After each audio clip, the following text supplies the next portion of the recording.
wabarakatuh. Alhamdulillahirabbil alamin wa bihi nasta'in ala umurid dunya waddin wala haula wala quwwata illa billahil aliyyil azim. Asyhadu an la ilaha illallah wa asyhadu anna Muhammadan abduhu wa rasuluh la nabiyya wa la rasula ba'dah. Allahumma salli wa sallim wa barik ala sayyidina wa maulana Muhammadin wa ala alihi wa ashabihi ajmain.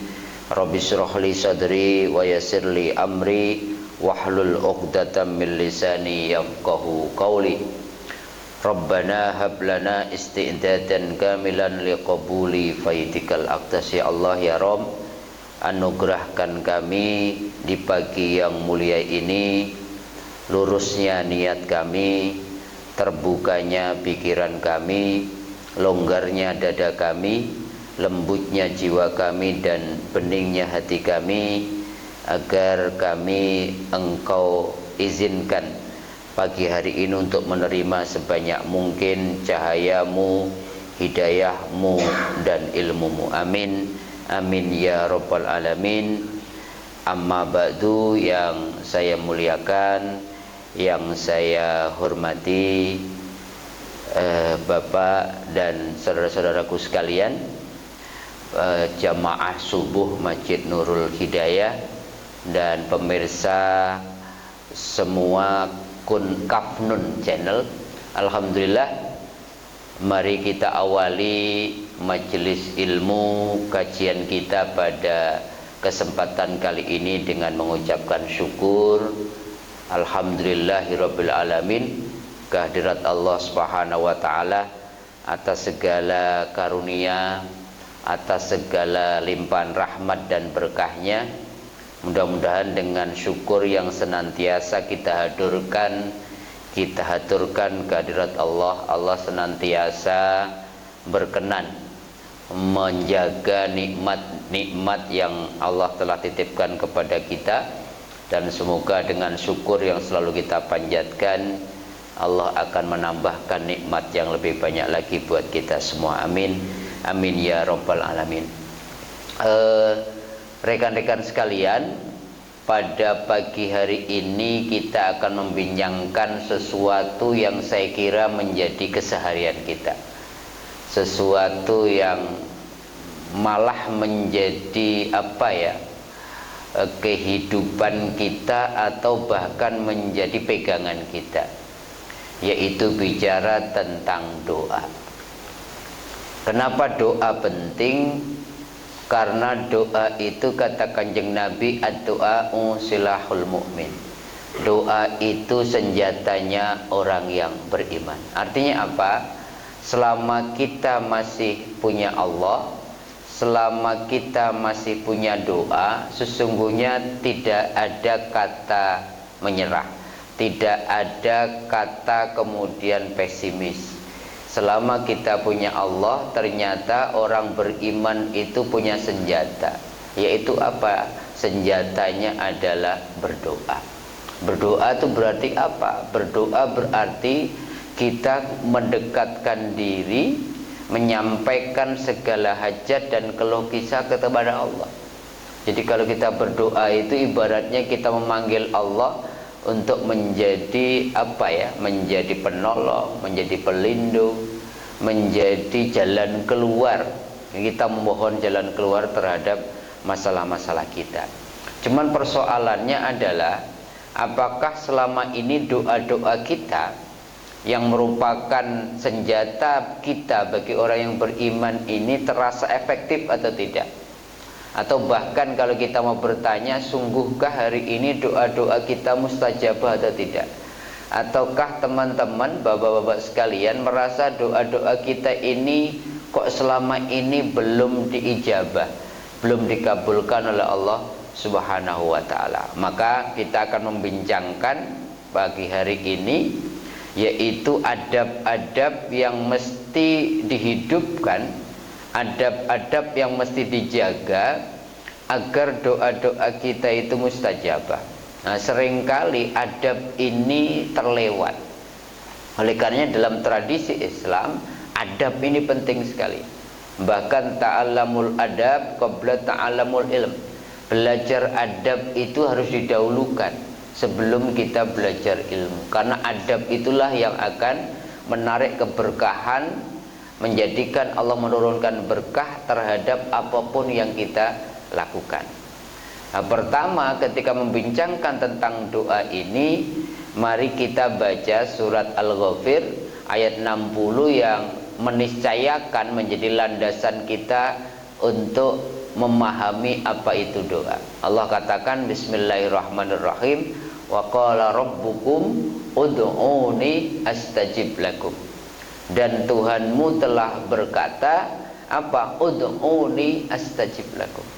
Berdoalah kepadaku, kata Allah, maka astajib lakum, maka aku akan jawab, aku akan kabulkan doa-doa kalian.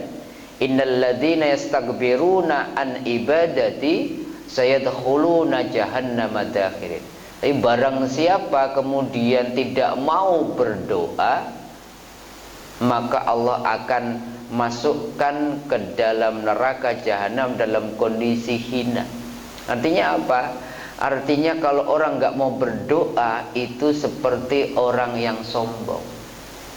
Karena apa? Karena merasa bisa mengatur hidupnya, menghandle kehidupannya sendiri. Jadi dari ayat ini ada 2 poin penting kalau kita membaca tentang doa. Pertama, Allah ternyata menyuruh kita untuk berdoa. Maka para ulama mengatakan doa itu bukan persoalan permintaan, bukan persoalan hajat, tapi doa itu seperti perintah-perintah Allah yang lain adalah bagian dari ibadah. Jadi ketika seseorang berdoa, catatan ibadahnya sudah dicatat. Doa itu seperti baca Quran, doa itu seperti sholat, doa itu seperti zikir. Maka doa sendiri adalah bagian dari ibadah dan ini perintah Allah. Maka kalau kita tidak berdoa berarti melanggar perintah Allah. Maka Allah marah kalau kita tidak mau berdoa. Malam yad'ullah ghadiballahu alaih. Dalam hadis riwayat Imam Ahmad, barang siapa tidak mau berdoa kepada Allah, maka Allah kepada orang tersebut. Berarti apa? Dia lebih yakin kepada dirinya, dia lebih meminta tolong kepada makhluk Allah dibandingkan sama Allah. Allah itu cemburu kalau kita lebih yakin sama makhluknya dibandingkan sama Allah. Allah tidak mau diduakan. Maka Allah senang sekali kada orang DP apa DP. Kalau orang terus mendekatkan diri kepada Allah, Allah tuh senang sekali kalau kita setiap saat mengangkat tangan menyapa Allah, menyampaikan segala hal kepada Allah Subhanahu wa taala. Maka penting kesadaran ini dibangun dulu. Yang namanya doa itu diperintahkan oleh Allah. Yang kedua, bahwa Allah janji siapapun yang berdoa pasti Allah akan kabulkan. Yang ketiga, Allah marah kalau kita tidak mau berdoa. Oleh karenanya, untuk mengawali kajian tentang adab berdoa ini, saya ingin sampaikan bahwa yang namanya doa yang kita panjatkan itu bukan semata-mata untuk meminta, untuk memohon segala hajat dan kebutuhan kita kepada Allah. Tetapi doa sebenarnya makna hakikatnya, makna rohaninya adalah melaksanakan surat Al-Fatir. Surat 35, satu surat sebelum surat Yasin, surat 36 ayat 15. Allah katakan apa? Bismillahirrahmanirrahim. Ya ayyuhan nas. Hai sekalian manusia. Yang disebut di sini bukan ya ayyuhalladzina amanu. Bukan orang yang beriman, tapi Allah katakan secara umum, ya ayyuhan nas, wahai sekalian manusia. Artinya apa? Siapapun manusianya, dalam kondisi apapun dia, mau sedang susah, mau sedang senang, mau sedang berkuasa atau sedang menjadi rakyat, sedang kaya, sedang miskin, sedang bepergian atau sedang di rumah, atau dalam kondisi apapun, Allah katakan ya ayyuhan nas antumul fuqara ilallah.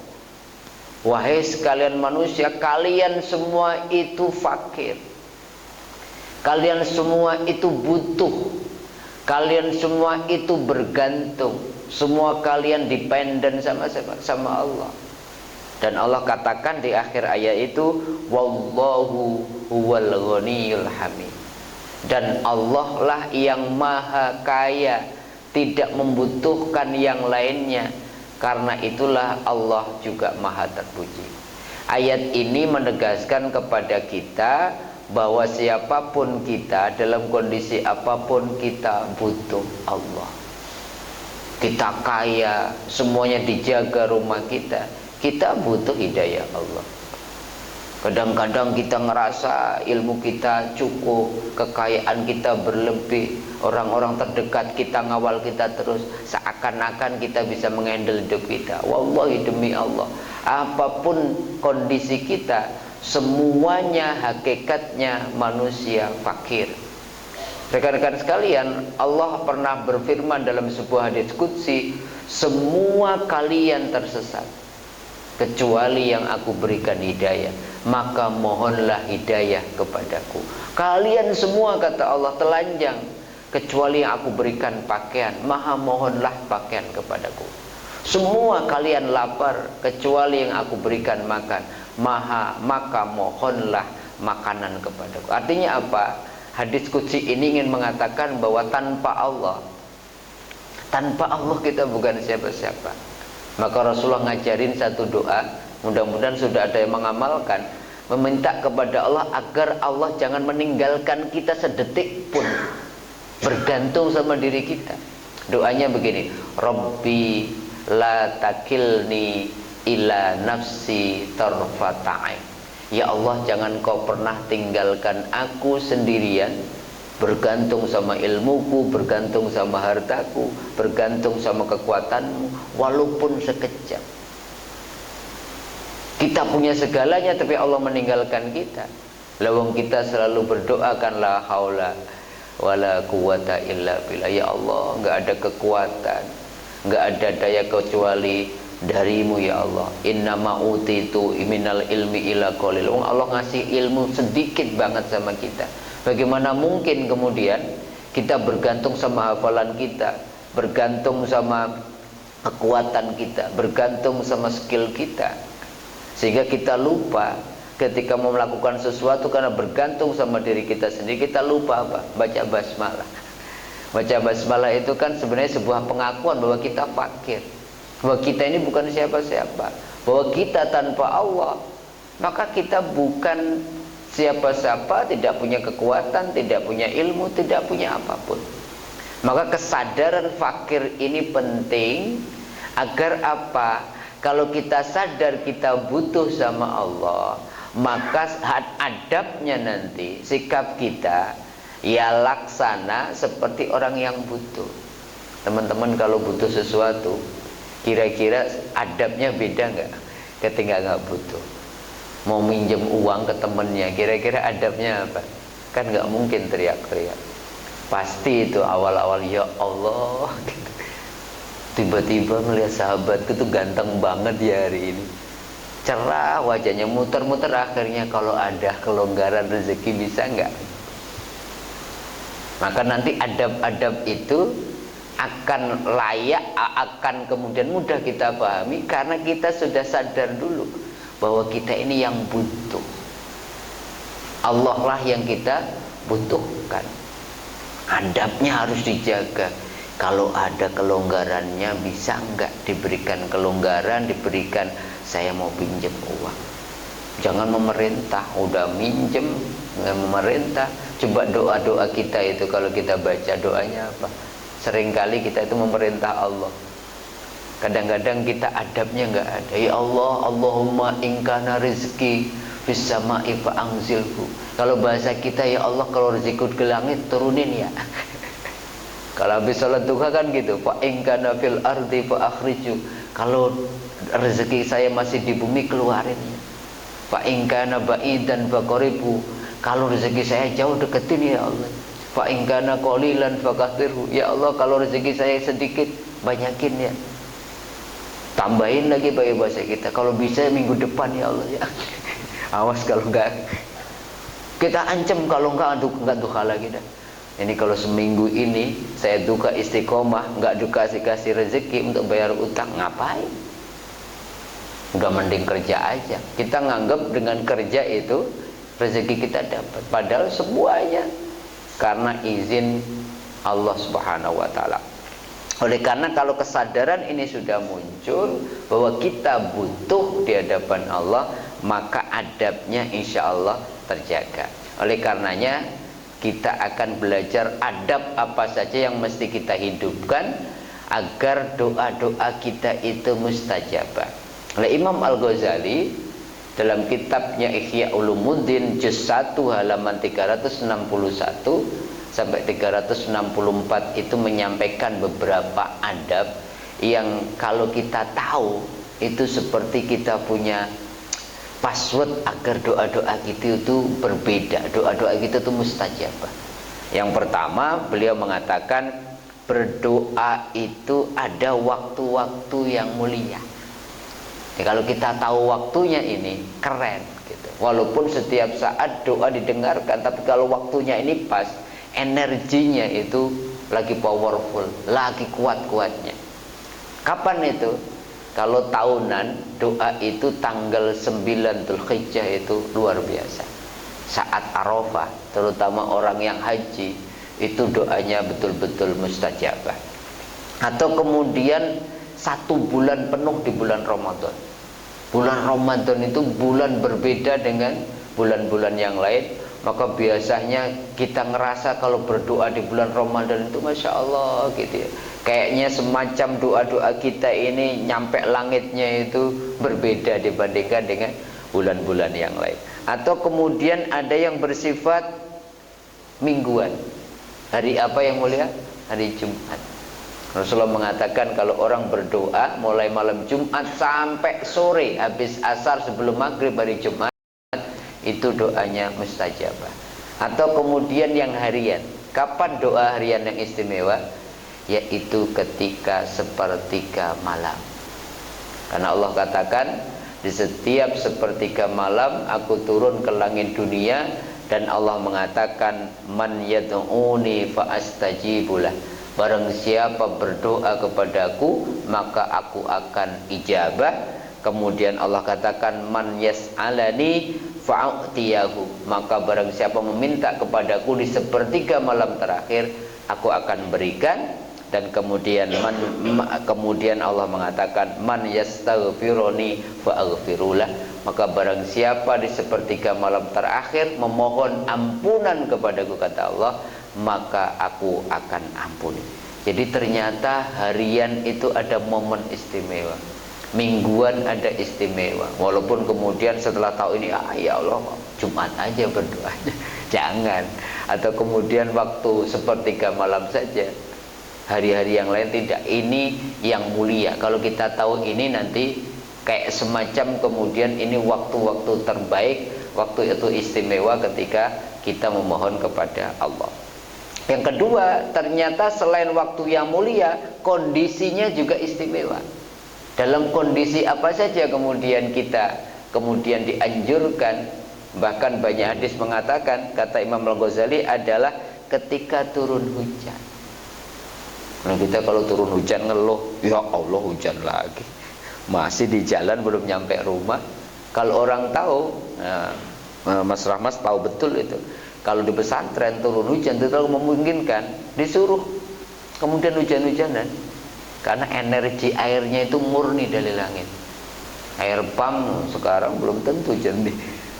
Air sanyo, sumur belum tentu jernih. Tapi kalau air langit, kalau ngerti ngelmu, kalau vulgarnya bahkan gitu, suruh buka itu bajunya. Nah, disitulah kemudian energi langit lewat air, media air itu kemudian kita berdoa, dan itu kondisi luar biasa. Jadi media air itu kan simbol kehidupan. Maka kalau orang ngerti hujan-hujan gitu, itu maka kemudian kalau memungkinkan kita ambil air hujan itu, medianya kemudian kita berdoa. Itu kata Imam Al-Ghazali salah satu adalah kondisi terbaik. Atau kemudian apa? Saat berpuasa. Bahkan Rasulullah mengatakan ada 3 kondisi yang tidak tertolak doanya. Dari siapa? Al-imamul adil, dari seorang imam yang adil, dan kemudian dari seorang yang berpuasa hatta yuftira, sampai dia berbuka, dan yang terakhir apa? Hati-hati dengan doa dalam kondisi ini apa? Dari seseorang yang terdolimi. Jadi kalau kita mendolimi orang, tersakiti, dia mengangkat tangannya minta sama Allah, itu mustajab. Hati-hati dengan kondisi seperti itu. Kemudian yang selalu kita istiqomahkan apa? Kondisi istimewa salah satunya adalah setelah sholat fardu. Maka dari mana-mana kalau orang tahu ini habis sholat nggak langsung assalamualaikum, assalamualaikum pulang, assalamualaikum, assalamualaikum, kemudian dia meninggalkan masjid. Atau lagi sholat sendiri, kalau orang ngerti, orang habis sholat itu kondisi rohaninya sedang jernih-jernihnya, maka zikir. Maka kalau di banyak tempat zikir bareng dipimpin oleh imamnya sampai kemudian doa. Kalau di pesantren-pesantren itu lebih panjang doanya, zikirnya, wiridnya daripada sholatnya. Semuanya dibaca. Karena apa? Kondisi-kondisi terbaik, salah satunya kondisi istimewanya adalah setelah sholat 5 waktu. Atau yang sudah kita praktekkan apa? Kondisi istimewa juga adalah antara adzan dan iqamah. Rasulullah mengatakan ad-du'a'u bainal adzan wal iqamah la yuraddu. Kalau kita berdoa antara adzan dan iqamah tidak tertolak. Maka rata-rata di masjid kita ini sudah kemudian kesadaran itu muncul, antara adzan dan iqamah rata-rata 10 menit. Di sini aja yang panjang subuhnya. Jadi saya kadang-kadang kaget, ayo gitu, saya ngajak ponakan cepet-cepet. Oh iya, baru sadar di sini 15 menit ya. Sampai sini masih lama gitu. Di mana-mana udah buru-buru. Rata-rata tuh 10 menit. Kalau orang ngerti habis qobliyah itu dia nggak ngobrol, nggak apa, dia itu doa yang tidak ditolak. Antara adzan dan iqamah dia akan perbanyak itu doa-doa antara adzan dan iqamah. Kondisi istimewa lagi kapan? Ketika bersujud. Rasulullah mengatakan tidak ada satu kondisi antara seorang hamba dan Tuhannya sedekat ketika dia sedang sujud. Maka perintah Rasulullah apa? Fa'aksirud du'a fiha. Maka perbanyak doa ketika sujud. Terutama lagi sendiri ya. Kalau lagi jamaah dikonfirmasi sama makmumnya. Hari ini subuh sujud terakhir saya panjangin ya, bilang gitu. Nanti kalau nggak bilang sujud ya mau terserah deh, mau ngikutin saya karena namanya imam, saya panjangin aja. Nanti lama-lama kita assalamualaikum kok nggak ada semua. Jadi kalau sendiri terutama di sujud terakhir banyakin. Kalau orang ngerti sujud itu istimewa ketika kita simbol yang paling tinggi kan, kepala kita itu kan simbol paling tinggi. Kalau diomongin kaki lo masih ini, tapi kalau udah di antara ini itu kita marah. Kemudian paling tinggi kita letakkan di tanah yang paling rendah dan kita mengucapkan apa? Subhana rabbiyal a'la wa bihamdi. Itu dahsyat. Teman-teman kalau pengen apa-apa sujud di situ, banyakin doa, geber doa, gas doa sesuai dengan harapan kita. Itu mustajabah.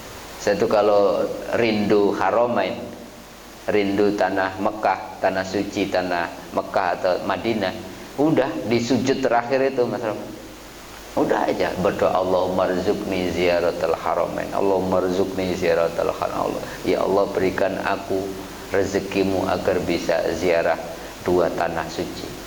Itu ada aja biasanya. Tiba-tiba ada yang nelpon, kemudian suruh nemenin jamaah. Tiba-tiba kemudian diajak, tiba-tiba aja.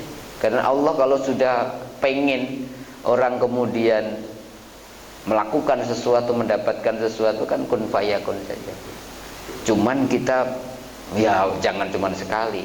Pak Ustadz kayaknya sudah seminggu saya pengen, belum ada telepon, belum ada kelihatan 30 jutanya gitu. Nah nggak yakin ini yang bikin kita sebenarnya sedang membatalkan doa-doa kita. Yakin Allah maha kaya, Pak. Allah bisa aja menggerakkan hati seseorang untuk itu. Mohon maaf di kompleks saya tuh ada security 6. Ada orang di kompleks saya itu paling seneng ngumrohin orang. Apa yang terjadi? Di antara 6 itu ketika ibu itu lewat, dilalah, apa dilalah? Kersane Gusti Allah itu. Salah satu security ini sedang jamaah sholat duhur.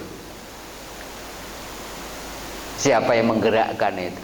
Dia lagi wudhu, lagi sholat, ibu itu pas kemudian lewat. Padahal ibu itu sudah nggak tinggal di tempat itu, dia ngecek rumahnya.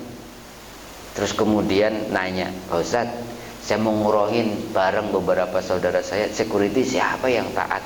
Tadi itu Pak siapa ya? Kayaknya Pak Abdul ya. Iya gitu. Saya bilang emang rutin jamaahnya. Ya udah gitu. Itu nangisnya nggak karu-karuan itu. Dari 6 yang dipilih hanya pas lewat yang Pak Abdul itu. Nggak kepikiran. Boro-boro mikirin naik pesawat pertama kali, kebayang. Langsung 9 jam. Ada aja jalannya. Asal apa? Yakin. Kalau nggak yakin ya nggak jadi, namanya nggak yakin.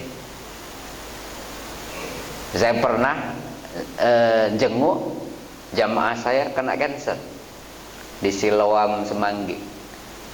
Ketika saya jenguk, kemudian pas mau pulang, saya sama sahabat saya, Pak Ustadz, mohon maaf sebelum pulang, saya mau cerita. Kenapa Pak? Katanya, saya ini udah janji sama istri saya, kalau sembuh kankernya kita mau umroh bareng berdua. Tapi kondisinya kata dokter, kalau alat-alat di semua tubuh istri saya ini dicopot, sebenarnya istri saya sudah tidak ini secara medis, tetapi anak saya pengen seminggu lagi karena mau ikhtiar terakhir putrinya si ibu itu. Oleh karena kalau bisa Pak Ustadz, minggu ini juga cari waktu yang paling cepat travel yang bisa ngumrohin saya sama istri saya, ajak teman satu lagi. Saya telepon tuh, saya punya travel teman, Kang gitu, tahun berapa ya, ada seat nggak 2 orang gitu. Ya namanya begini travel mana mungkin secepat itu, 3 minggu lagi paling cepat. Wah gimana ya. Tapi saya cuma ngomong insya Allah Pak, saya usahakan secepatnya minggu ini. Tapi apa yang terjadi, qadarullah, di jalan tol menuju pulang ditelepon lagi sama sahabat saya ini. Ustadz katanya, emang rezeki ente. Baru saya ditelepon jamaah dari Lampung, itu anaknya mau nganterin ayahnya, tetapi paspor ayahnya tinggal 2 bulan, kan minimal 6 bulan ya. Akhirnya ditunda, karena ingin menghantarkan ayahnya ditunda 2 orang. Mau nggak? Saya itu hari Senin, hari Kamis berangkat. Ini daftar hari Senin, hari Kamis berangkat. Dan alhamdulillahnya, biasanya rata-rata Madinah dulu, ini umrohnya ke Mekah dulu. Jadi saya Kamis berangkat, nyampe sana Jumat, menjelang subuh saya langsung umrohin ibu itu. Habis sholat Jumat, berarti sekitar di sini itu jam 5 sore dikabarin istri saya sudah nggak ada. Pulang dari umroh langsung 7 hari. Jadi memang Allah itu kalau punya kuasa, kun fayakunnya itu min ghairi la yahtasib, betul. Enggak, jalannya bisa macam-macam. Tetapi apa? Tetapi yakin.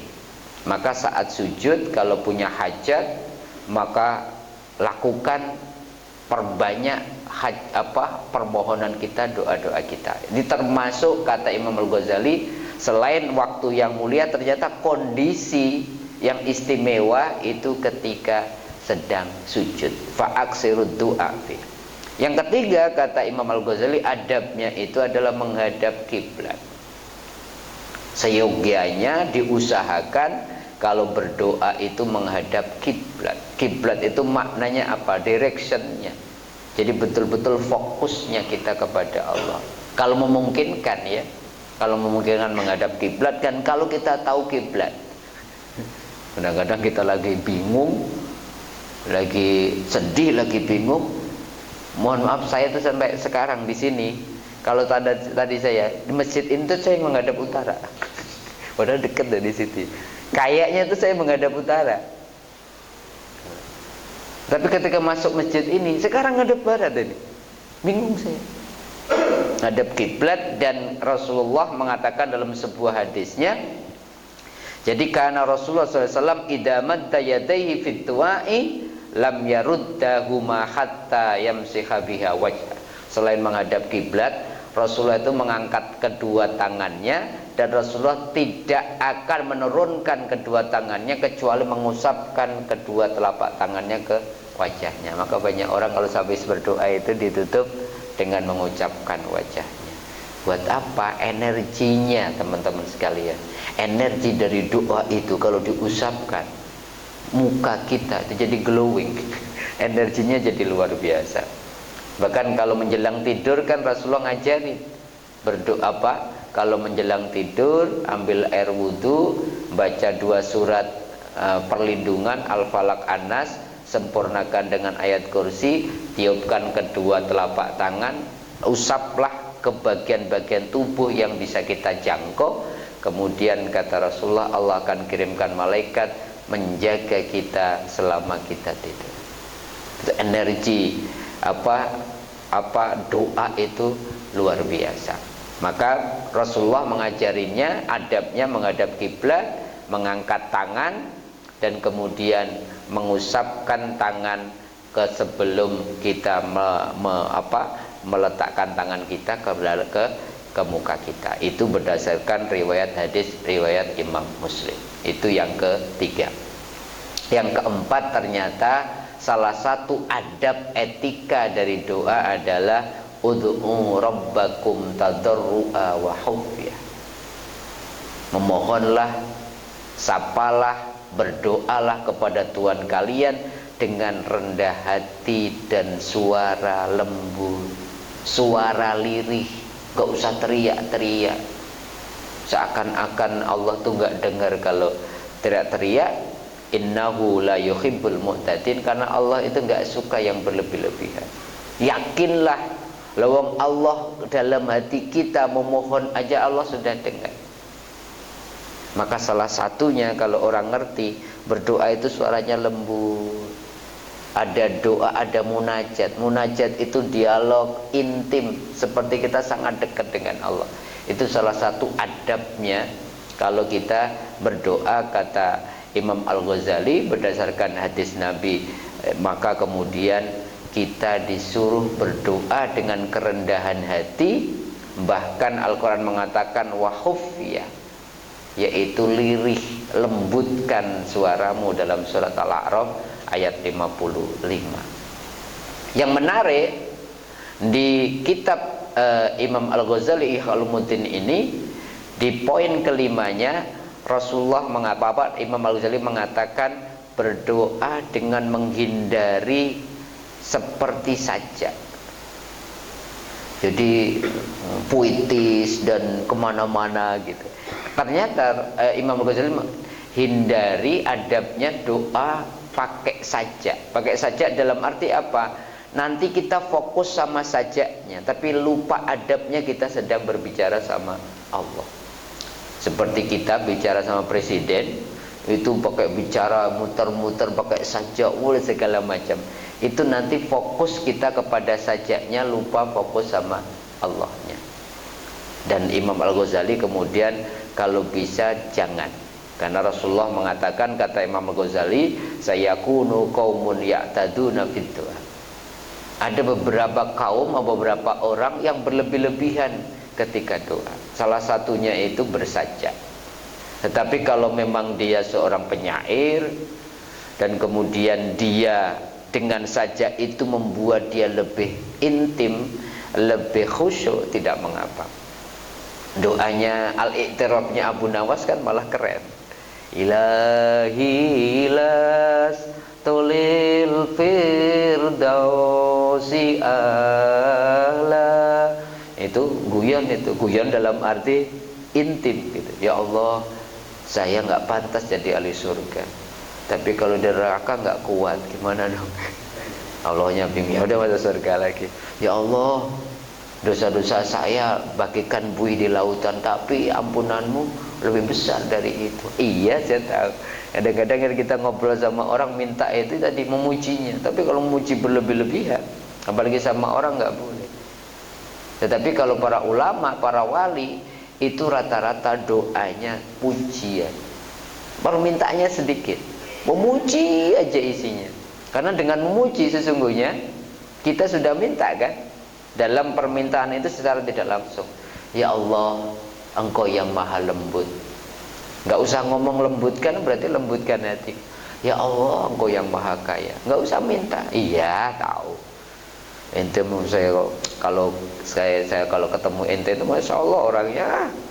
Kalau saya datang mau pulang nggak pernah kosong. Ya udah nggak usah minta, tahu lah gitu. Pokoknya di sini mah kalau pengajian subuh di sini mah saya mah udah bener nggak usah sarapan, saya pulang nggak apa sih dikasih sarapan gitu. Belum datang ya udah jadi nggak usah minta itu, udah tahu aja deh gitu. Ternyata Imam Al-Ghazali menyarankan kita jangan kemudian menulis doa dengan saja dan kita maksain, apalagi kalau kita nggak ngerti saja, ngambil nyomot dari buku mana terus kemudian doa pakai saja, ini nggak ngerti, kemudian kita nggak fokus sama doa kita. Yang paling intim apa? Yang paling enak apa yang disarankan? Berdoalah dengan bahasa kita, karena itu lebih apa ya, bonded gitu ya, lebih ya udah pakai bahasa Jawa gitu. Gusti Pangeran, kalau orang-orang kita dulu gitu dipaksain pakai bahasa Arab tapi nggak ngerti. Robbi la takilni, apa itu ya Allah, apa ya tadi.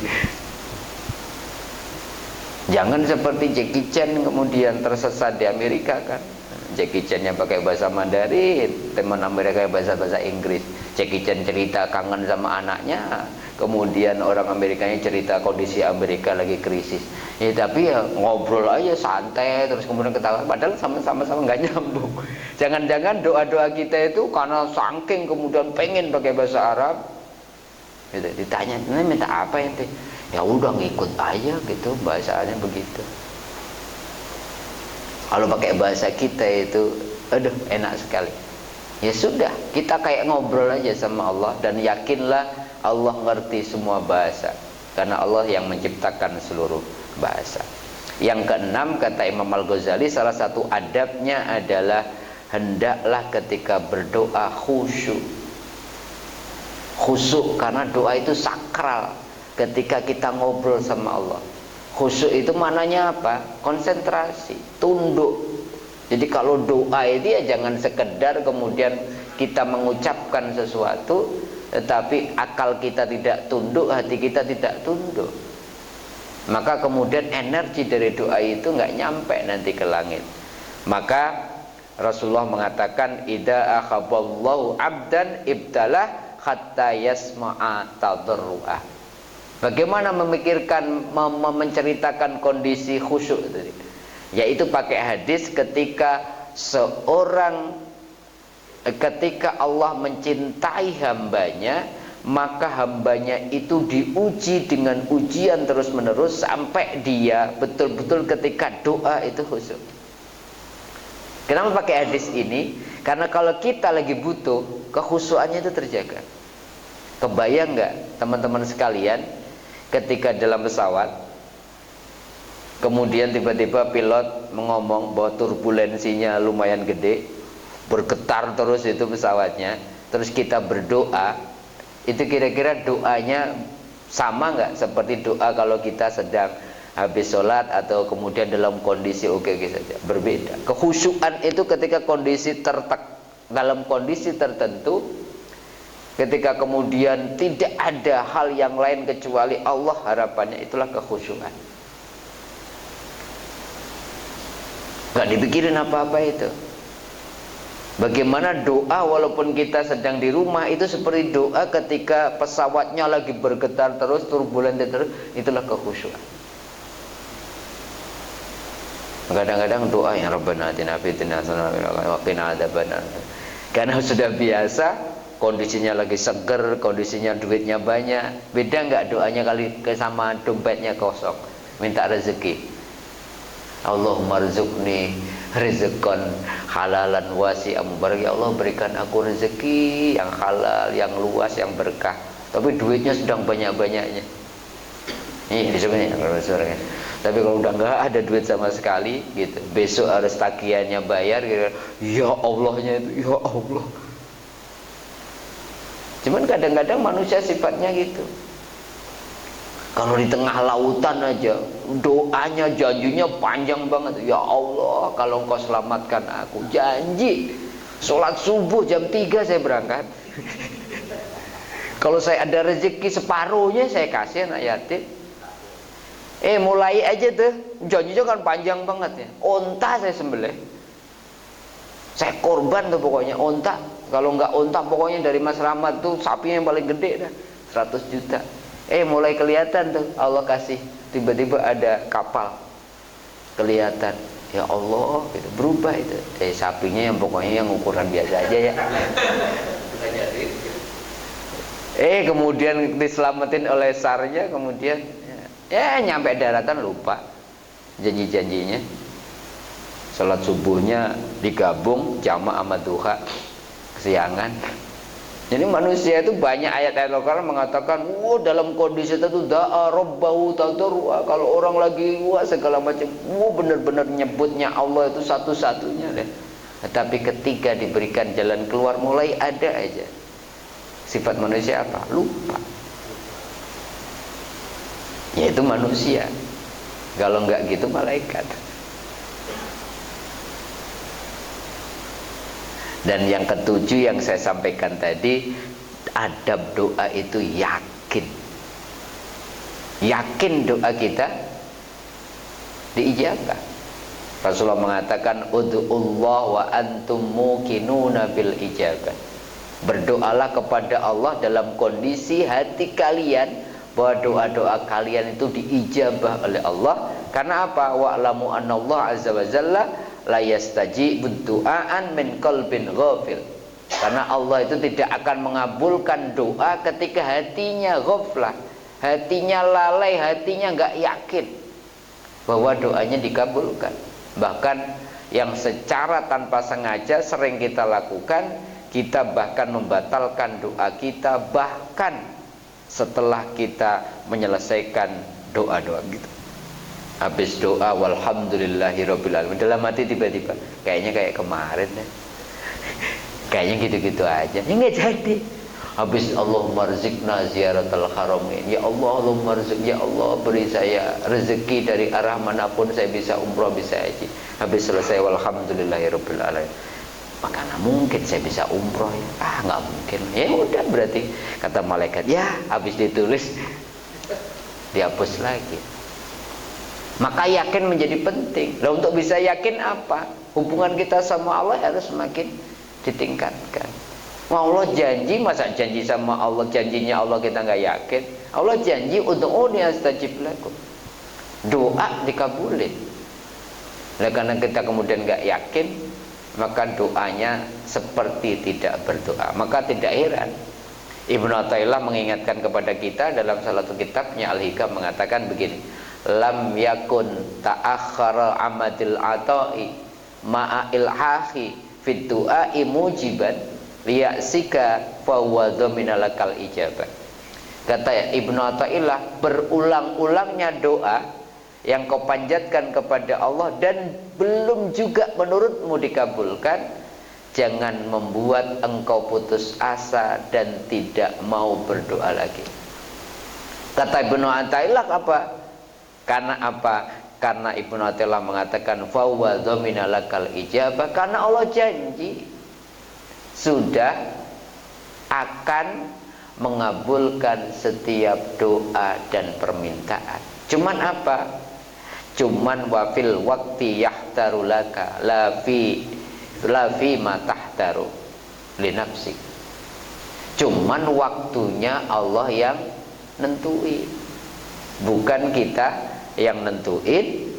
Dan kemudian di dalam bentuk yang Allah juga tentukan, bukan yang kita menentukan. Lah kita nganggepnya yang diijabah oleh Allah itu sesuai yang kita telah mohonkan.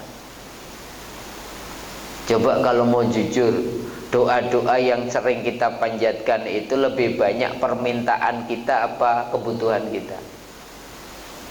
Kalau di list doa itu rata-rata permintaan apa keinginan kita apa kebutuhan kita? Kebanyakan itu keinginan kita. Maka Allah saking sayangnya sama kita, keinginan-keinginan itu difilter sama Allah, dipilih. Yang dibutuhkan kita itulah yang diijabah. Mintanya rezeki aja, padahal sholat susah banget khusyuk, gelisah aja. Kata Allah, kamu rezekinya mah udah dulu, yang kamu butuhin hari ini tenang. Atau kemudian Allah tunda, kalau kamu hari ini rezekinya dibanyakin belum siap,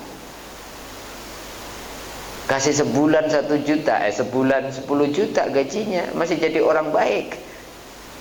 Tapi kalau Allah kasih tiba-tiba bulan depan naik gajinya 100 juta, belum tentu pulangnya jam 7 malam. Ya Allah, kemana lagi ya? Masih duit masih banyak. Masih suka tuh gajian subuh sama temen, gajinya 10 juta, semua orang disapa, oh berangkat kerja dulu. Kalau gajinya 100 juta belum tentu. Ini nangkap mulu, ditanya semua, siapa ya?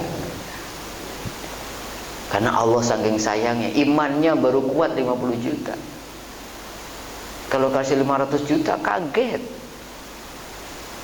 Biasanya di warkop ya,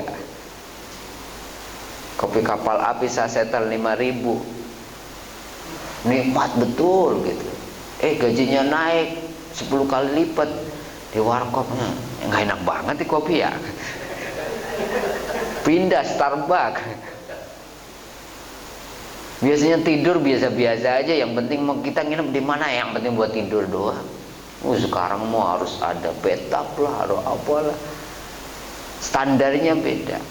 Dan belum tentu masih rendah hati. Jangan-jangan seperti Sa'labah kan, rajin ibadahnya. Tapi lama-lama dia, ya Allah, ya Rasulullah doain saya, ampun dah saya kismin. Kismin itu di bawah garis kemiskinan tuh, di bawah miskin kismin itu. Rasulullah kan kemudian menunda sampai 3 kali. Akhirnya apa? Akhirnya benar, karena Rasulullah yang berdoa dikasih sapi. Jangan kambing lah, sekarang saya ganti sapi. Sapinya lama-lama beranak. Lama-lama hari duhur udah Sa'labah kemana ngurusin sapi ya Rasulullah. Masih sholat nggak? Sholat tapi nggak jamaah lagi. Sapinya tambah banyak, asarnya hilang, mana? Ngurusin sapi. Karena banyak, 5 waktu udah nggak ke masjid lagi, ngurusin sapi. Masih sholat nggak? Masih. Lama-lama sapi, lama-lama nggak sholat. Jadi betul-betul kita harus yakin bahwa Allah mengijabah. Cuman Allah itu mengijabah bisa jadi kemudian persis seperti permintaan kita, atau diganti yang lebih baik, yang paling kita butuhkan saat itu, atau ditunda. Menurut teman-teman ditundanya berapa sabarnya? Berapa waktu? Ditunda 40 hari aja, ustadznya nggak manjur, katanya 40 hari cespleng. Kalau istiqomah 40 hari berubah hidup saya. Tuha ya, tolong ya, 40 sempurnakan 41 kali, kaya kamu. Kira-kira nggak kaya-kaya hari ke-42 masih Tuhan.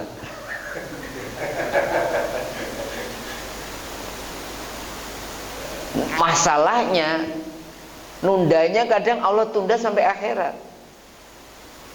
Kan banyak kan dalam riwayat ada orang yang, ya Allah kalau saya nggak dapat pahala ini, karena udah kamu ambil di dunia. Minta rezeki udah saya kasih. Duha katanya minta rezeki kan udah kasih, kenapa minta pahala duha?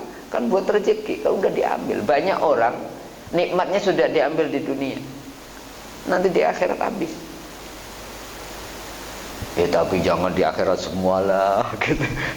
Maunya Rabbana atina, maunya kan gitu, kaya, sukses gitu, istrinya cakep, di akhirat masuk surga kan maunya gitu semua. Nabi Adam kalau cuma 41 hari baca Rabbana dzalamna anfusana, pengen ketemu Hawa, nggak ketemu. Kita nggak jadi ada nih cucunya anak Adam. Berapa tahun? 100 tahun baru ketemu lagi di Jabal Rahmah itu. Yang kalau umroh di sana nyari jodoh gitu, walaupun sudah punya istri banyak nyari, ya Allah, karena berani niat doang. Nabi Zakaria digambarkan dalam Al-Quran selalu mengatakan Rabbi habli min ladunka dzurriyyatan thayyibah. Ya Allah, saya pengen dari sisimu keturunan yang baik. Wa antas sami'ud du'a, saya yakin engkau mendengarkan doa. Nabi Zakaria sudah sepuh, istrinya ke dokter manapun mandul, divonis, tapi tetap Rabbi habli min ladunka dzurriyyatan thayyibah wa antas sami'ud du'a. Dan kita digambarkan, tahu kan, tiba-tiba di malam hari, kemudian di satu malam malaikat Jibril ngabarin kepada Nabi Zakaria, dapat kabar baik. Kenapa? Istrimu mengandung. Nggak mungkin. Nggak mungkin dalam arti kaget. Saya baru dokter terakhir, dokter kandungan ke 103, masih tetap bandel. Dan akhirnya betul istrinya mengandung. Tapi Nabi Zakaria, gimana caranya? Saya tahu bahwa istri saya ngandung betul, karena saya sudah tua. Istri saya mandul. Mulai besok tandanya kamu nggak bisa bicara selama 3 hari. Dan betul kemudian, karena saking yakinnya, kemudian mengandung pun anaknya jadi seorang nabi, Nabi Yahya. Tapi yang menarik di situ 3 hari. Maka dalam tradisi tarekat, dalam tradisi riyadhah, ada namanya khalwat Zakaria. Khalwat Zakaria itu, teman-teman, kalau pengen sesuatu yang kira-kira nggak mungkin, ngebleng 3 hari. Dengan catatan ngasih tahu istri di rumah ya masing-masing. Pulang dari sini pengen hajat apa, tanya. Masuk kamar, kunci. Jangan ngebleng. Jadi khalwat Zakaria itu kita khalwat itu menarik diri dari dunia untuk sementara waktu, zikir, hajat, segala macam, minta sesuatu yang nggak mungkin. Banyak kasus itu mustajabah dengan izin Allah. Kalau 3 hari kurang berarti terlalu jauh, itu tambahin dosisnya. 3 hari masih kurang itu. Rata-rata 3 hari itu cesplak. Nggak mungkin lah, saya punya sahabat dulu dengan utang sekian nilainya, waktunya tinggal berapa, nggak mungkin, dikeber aja. Namanya khalwat Zakaria. Karena apa? Nggak mungkin saat itu istrinya mandul, Nabi Zakaria sudah tua. Ternyata kalau Allah berkehendak, tambah keyakinan, selesai. Maka yakin menjadi penting untuk apa? Untuk agar adab kita terjaga dan doa kita kemudian dikabulkan. Yang ke-8 yang tidak kalah penting adalah kemudian doa itu adabnya tidak minta kepada Allah buru-buru dikabulkan.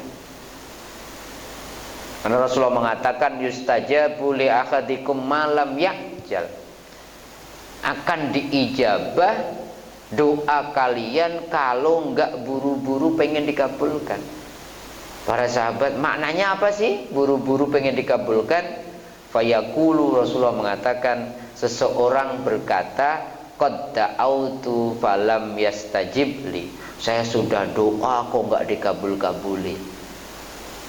Sampai kemudian apa kata Rasulullah? Saya tuh khawatir sama umatku yang berdoa berulang kali dan kemudian belum dikabulkan. Dia ngomong kemudian falam yastajib li, saya enggak dikabul-kabulin, ya udah enggak berdoa lagi. Maka keyakinan itu hubungannya jangan kemudian berprasangka buruk bahwa Allah tidak mengabulkan doa kita. Boleh jadi tadi sudah dikabulin cuma diganti, rezekinya mungkin tidak sesuai harapan kita, tapi anak-anak kita tambah soleh, anak-anak kita sukses dalam studinya, tiba-tiba minta rezeki, nganggep bahwa anak-anak kita sehat, yang lain sakit, tidak dianggap rezeki. Nah, cara kita memaknai pengkabulan juga harus kita rubah. Jangan sampai kita ngerasa kita sudah berdoa belum juga dikabulkan, terus kemudian putus asa, tidak berdoa lagi. Ini yang ke-8. Yang ke-9 kata Imam Al-Ghazali, adabnya ini insya Allah sahabat-sahabatku sekalian sudah melakukan. Itu apa? Mengawali doa dengan memuji kepada Allah dan bersolawat kepada Rasulullah. Kalau nggak bisa panjang, yang pendek aja. Mulai dengan Bismillah, kemudian Alhamdulillahirabbil alamin, Allahumma sholli ala Sayyidina Muhammad wa ala ali Sayyidina Muhammad. Habis itu doa aja dengan bahasa kita. Kalau imam kan panjang ya, Alhamdulillahirabbil alamin, hamdan naimin, hamdan syakirin. Ya kalau bisa sih ya nggak apa-apa, belajar. Tapi kalau enggak, apalagi kemudian buru-buru gitu ya, apalagi kalau rombongan, tar dulu ya teman-teman ya, saya berdoa dulu, Alhamdulillahirabbil alamin, hamdan naimin. Enggak, ya udah langsung aja, Alhamdulillahirabbil alamin, Allahumma sholli ala Muhammad wa ala ali Muhammad. Atau ketika sedang apapun gitu, puji Allah dulu. Seperti layaknya kita butuh, jangan tutup poin lah sama teman, ada basa-basinya lah gitu. Insya Allah janggutnya Masya Allah ganteng banget ya, sahabat Anin itu ganteng banget. Kalau pulang saya ada ini nih, aduh ada kebutuhan nih, jadi muji dulu gitu. Dan paling enak gitu baca sholawat. Baca sholawat itu ibaratnya nyari orang yang paling disayangin sama yang kita minta. Rasulullah itu kan paling disayang sama Allah. Tiba-tiba kita ketemu Prabowo, mana mungkin. Tapi kalau kita akrab sama Teddy, oh aman. Tolong dong minta waktunya sama Prabowo. Ngetiknya sama Teddy, jangan langsung Prabowo. Siapa ini? Begitu juga kita harus tahu nih, teman kita kesenangannya apa. Kalau nggak punya, ya ada bawa-bawaan lah dikit gitu. Iya.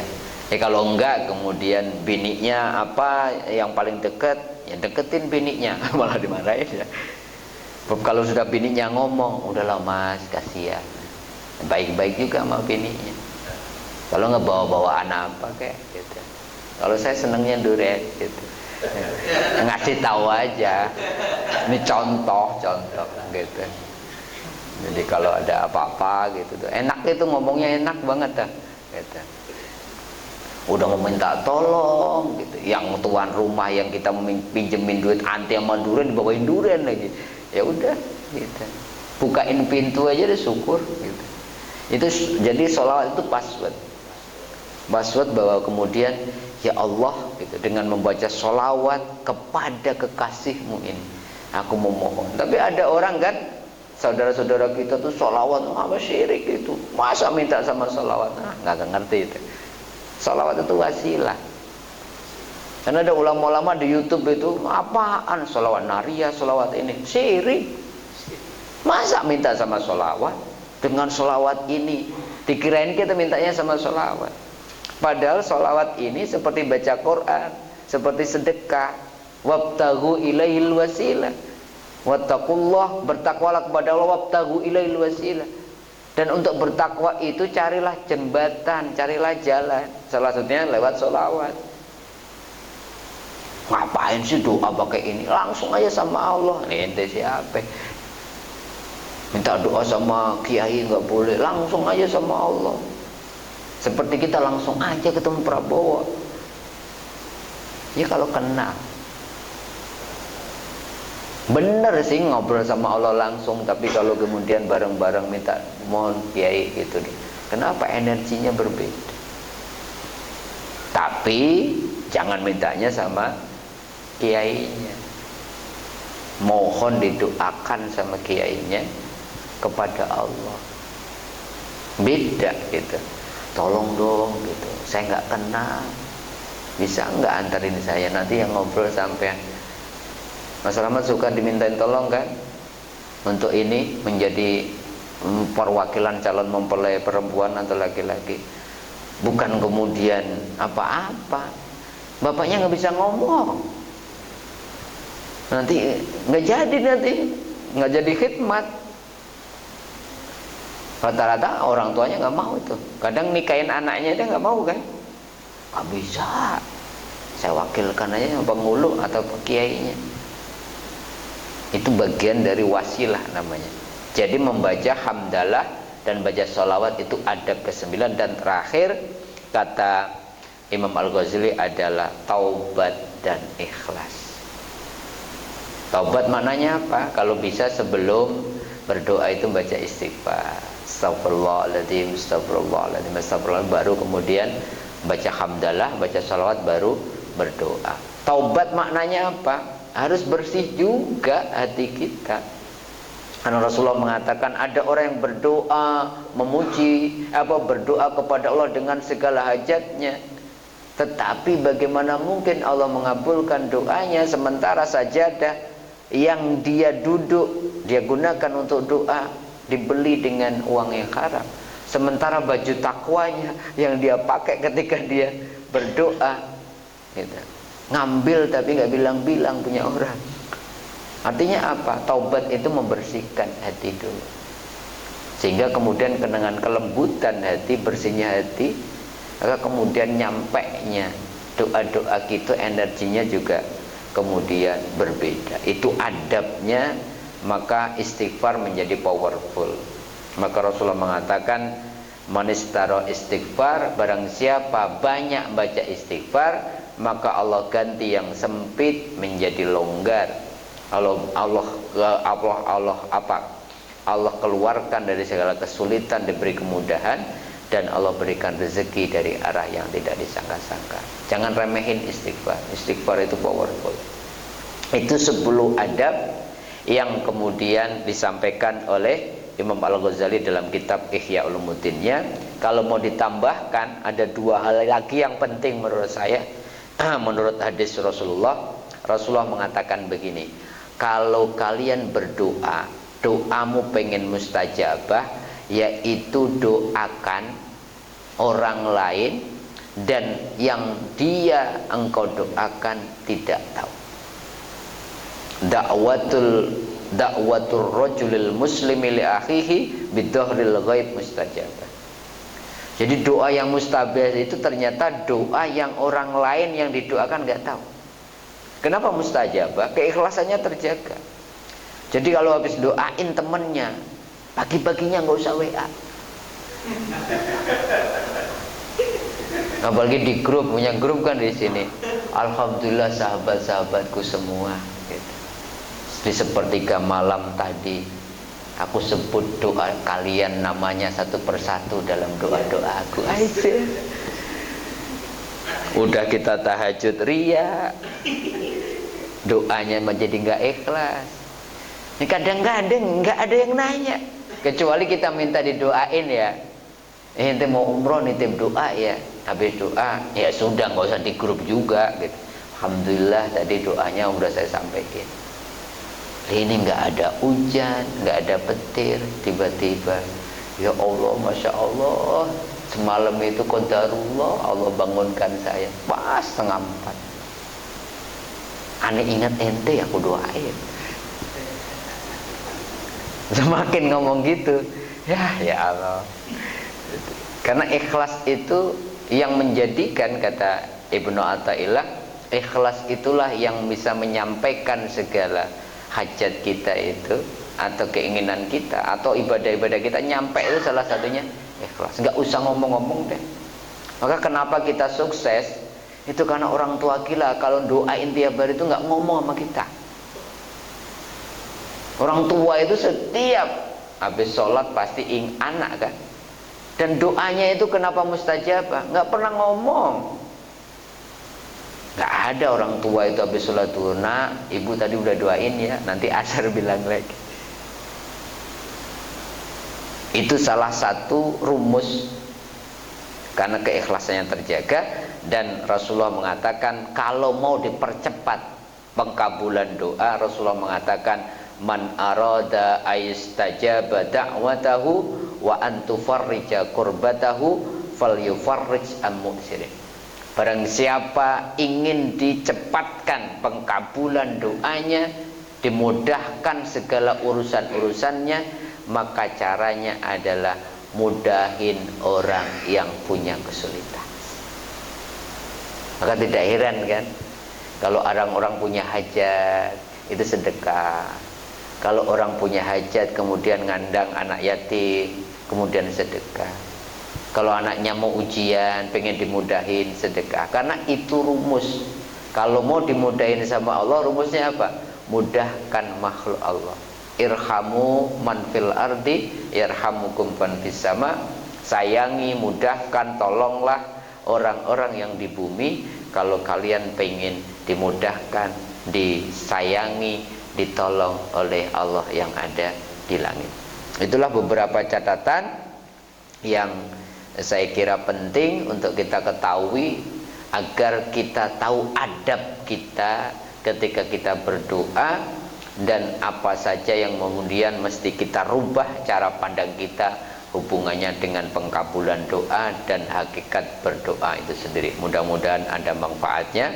Mudah-mudahan setelah ini kita bisa rubah cara kita berdoa, adabnya kita hidupkan, dan insya Allah ketika kita tahu waktu yang istimewa, saat yang istimewa, atau kemudian cara-cara berdoa yang disunahkan oleh Rasulullah, doa-doa kita menjadi benar menurut Rasulullah, dan mudah-mudahan itu menjadi mustajabah di mata Allah Subhanahu wa taala. Amin.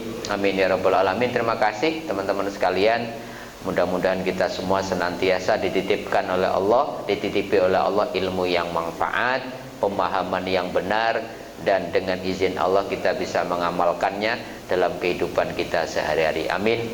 Amin ya rabbal alamin. Subhanaka Allahumma bihamdika asyhadu an la ilaha illa anta astaghfiruka wa atubu ilaik. Assalamualaikum warahmatullahi wabarakatuh.